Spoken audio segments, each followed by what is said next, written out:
La articulación trapecio-metacarpiana es una articulación bicóncava de encaje recíproco de tipo de silla de montar.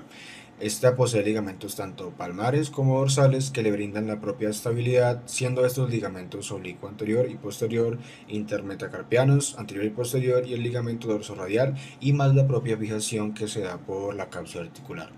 Esta articulación realiza movimientos de antepulsión, retropulsión, abducción y aducción. Las fracturas debido a las múltiples fuerzas de sillazamiento que se ejercen sobre la articulación trapecio-metacarpiana las hacen inestables. Los músculos abductores y aductores del pulgar tienden a traccionar la diáfisis del primer metacarpiano en dirección dorsal, proximal y radial, mientras que el ligamento oblicuo anterior mantiene en su posición el fragmento dorsoradial de la base. Las lesiones en la base del primer metacarpiano suelen ser consecuencia de fuertes impactos o traumatismos en el pulgar. Son frecuentes en las enfermedades actuales. Las causas más comunes son las caídas sobre la mano extendida o golpes directos en la base del metacarpiano. Estas lesiones pueden afectar significativamente la flexibilidad del pulgar, lo que pone en relieve la importancia de un tratamiento rápido y eficaz. El mecanismo de la lesión implica la compresión a lo largo del eje del hueso metacarpiano del pulgar, lo que puede provocar una flexión parcial y fractura de los demás huesos dentro de la articulación. La compresión es causada por la tracción del músculo abductor largo del pulgar y el músculo aductor del pulgar y el ligamento palmar oblicuo. En cuanto a su epidemiología, esta fractura en el primer metacarpiano se presenta de un 7 a un 21%, se presenta generalmente en la edad de 20 a 40 años, hay una incidencia de hombre y mujer de 10 a 1 y es 50% en la mano dominante. Esta fractura de Rolando e inversa de Rolando fue descrita por Silvio Rolando en 1910 y se define como fracturas conminutas intraarticulares de la base del primer metacarpiano, que pueden presentar en forma en T o Y, debido a una carga axial pesada sin producir desplazamiento de diafisiario. Se define como fractura conminuta intraarticular de la base del primer metacarpiano debido a una carga axial pesada. Se ocasiona debido a una carga axial. Estas fracturas casi siempre requieren reducción y fijación interna para alinear la superficie articular conminuta, que puede ser estabilizada con clavos de Kirchner dentro del trapecio. O también el injerto de hueso puede ser útil en estos casos, reemplazando el hueso perdido y manteniendo la reducción de la fractura.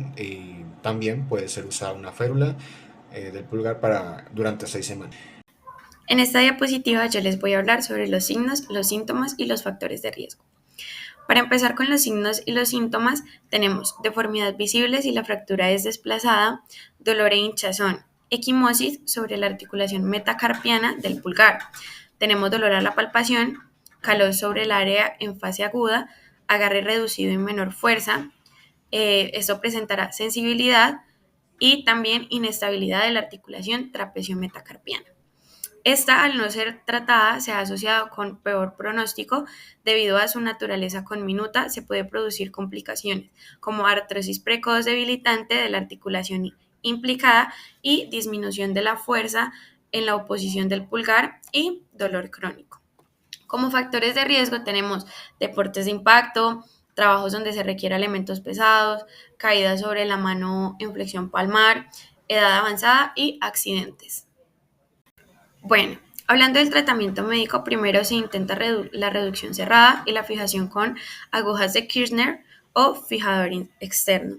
También se suele requerir el RAFI, que significa reducción abierta y fijación interna con placa y tornillos para restaurar la superficie articular.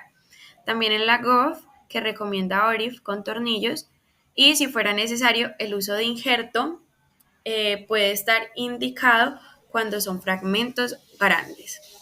Además de esto, en la reducción y la fijación, en la abierta es necesario para alinear los fragmentos óseos, ya que ésta utiliza tornillos y placas para estabilizar la fractura.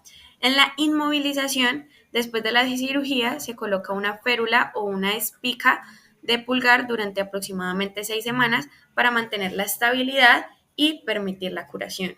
Luego la rehabilitación, que esta vez una vez removida la férula, se recomienda ejercicios de rehabilitación para recuperar la movilidad y la fuerza del pulgar. Bueno, el tratamiento fisioterapéutico actuará sobre la lesión de partes blandas, como el edema, la pérdida de movilidad, la impotencia funcional y los efectos de la inmovilización, como también en la prevención de las posibles complicaciones que se pueden obtener en este tipo de fracturas.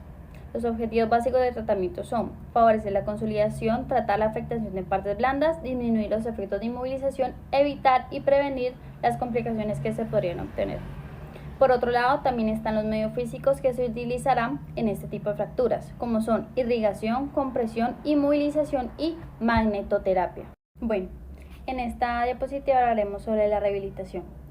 Se mantendrá la inmovilización con yeso durante 10 días e iniciaremos la movilización pasiva tras ese periodo.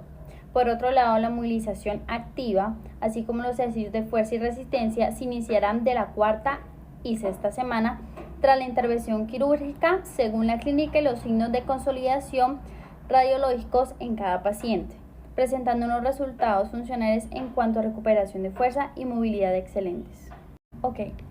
De 0 a 3 semanas la movilización debe estar en la posición de la función.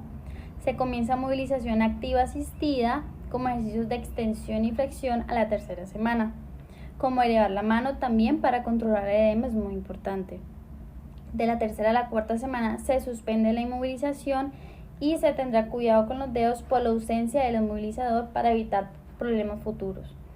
Se seguirá con los ejercicios de movilidad activa asistida y activa suaves y se comenzará el fortalecimiento con plastilina y masilla para así continuar con los ejercicios hasta que se restablezca la fuerza del agarre y así ir proponiendo al paciente para que se vaya integrando a las actividades matutinas.